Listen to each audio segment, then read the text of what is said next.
Hi viewers, இன்றைக்கி நம்ம ரொம்ப சிம்பிளான பட் ரொம்ப டேஸ்டியான ஒரு பிரெட் டோஸ்ட் ரெசிபி தான் பார்க்க போகிறோம். இது வந்து பிரெட் ஆம்லெட் மாதிரி தான் இருக்கும், பட் முட்டை சேர்க்காமல் நம்ம இதை செய்ய போகிறோம். பேசன் பிரெட் டோஸ்ட் அப்படின்னு சொல்லுவாங்க. Welcome to flavour studio.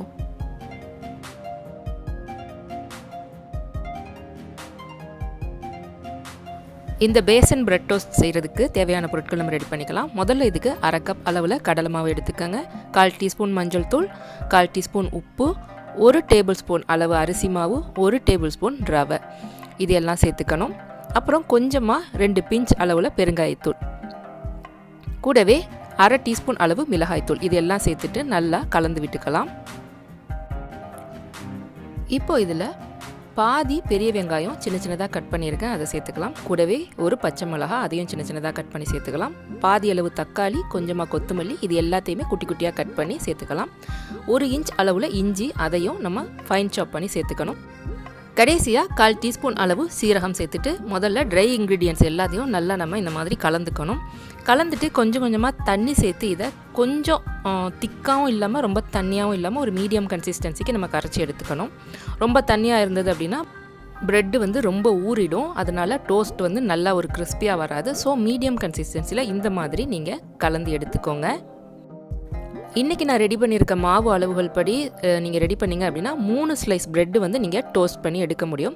இப்போது நம்ம ஒரு ப்ரெட் ஸ்லைஸ் எடுத்துகிட்டு அதை இந்த மாதிரி நம்ம ரெடி பண்ணி வச்சுருக்க மாவில் நல்லா 2 பக்கமும் டிப் பண்ணி இந்த மாதிரி எடுத்துக்கணும். ஒரு தோசை தவா எடுத்துகிட்டு நல்லா சூடு பண்ணிவிட்டு அரை டீஸ்பூன்லேருந்து 1 டீஸ்பூன் அளவு பட்டர் சேர்த்துட்டு அதை நம்ம சூடு பண்ணிக்கணும். சூடு பண்ணிவிட்டு நம்ம ப்ரெட்டை அதில் சேர்த்து நம்ம வேக வச்சுக்கலாம்.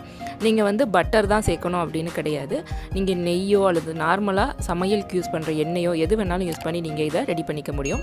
அடுப்பை வந்து மீடியம் ஃப்ளேமில் வச்சுக்கோங்க. ஹை ஃப்ளேமில் வச்சுருந்தீங்க அப்படின்னா சட்டுன்னு வெளியில் வந்து கருகிரும், உள்ளே வந்து சரியாக வேகாது. ஸோ இந்த மாதிரி மீடியம் ஃப்ளேமில் வச்சு நம்ம 2 சைடும் நல்லா கொஞ்சம் கிறிஸ்பியாக நல்லா இந்த மாதிரி கலர் சேஞ்ச் ஆகிற வரைக்கும் நம்ம வேக வச்சு எடுத்துக்கணும். ஒரு பக்கம் நல்லா வெந்து கலர் மாறினதுக்கப்புறம் நம்ம திருப்பி போடுறோம் இல்லையா, திருப்பி போட்டுட்டு லைட்டாக நம்ம இந்த மாதிரி நம்ம கரண்டியால் நல்லா ப்ரெஸ் பண்ணி கொடுத்துட்டே இருந்தோம்னா நல்லா ஒரு கிறிஸ்பியாக நல்லா வெந்து கிடைக்கும் நம்மளோட பிரெட் டோஸ்ட்டு. இப்போ இந்த பேசன் பிரெட் டோஸ்ட்டுக்கு நான் சூப்பரான ஒரு க்ரீன் சட்னியும் ரெடி பண்ணிக்க போகிறேன். 1 கைப்பிடி அளவு மல்லித்தலை, 1 கைப்பிடி அளவு புதினா, ஒரு சின்ன துண்டு இஞ்சி, ஒரு 1/4 டீஸ்பூன் அளவு சீரகம், அப்புறம் ஒரு அரை டீஸ்பூன் அளவு புளி பேஸ்ட் இதில் நான் சேர்த்துருக்கேன். உங்கள்கிட்ட புளி பேஸ்ட் இல்லை அப்படின்னா லெமன் பிழிஞ்சு விட்டுக்கோங்க, அப்படி இல்லைன்னா கொஞ்சமாக புளி கரைச்சி நீங்கள் சேர்த்துக்கோங்க. அப்புறம் தேவையான அளவு தண்ணி சேர்த்துட்டு கொஞ்சமாக உப்பு சேர்த்து இதை நம்ம நல்லா அரைச்சி எடுத்துக்கலாம். இது ரொம்ப டேஸ்டியான ஒரு சட்னி, பட்டுன்னு ரெடி ஆயிரும். நான் இதை தாளிக்க கூட போகிறது இல்லை. நம்ம இன்றைக்கி பண்ணியிருக்க பேசன் பிரெட் டோஸ்ட்டுக்கு தொட்டுக்க ரொம்ப அருமையான காம்போவாக இந்த க்ரீன் சட்னி இருக்கும். கண்டிப்பாக நீங்கள் ஒரு வாட்டி ட்ரை பண்ணி பாருங்கள். உங்களுக்கு பிடிச்சிருந்ததுன்னா கமெண்ட் பண்ணுங்கள். இதே மாதிரி ஈஸியான இன்ட்ரெஸ்டிங்கான ரெசிபீஸ்க்கு நம்ம ஃப்ளேவர் ஸ்டுடியோவை சப்ஸ்கிரைப் பண்ணுங்கள்.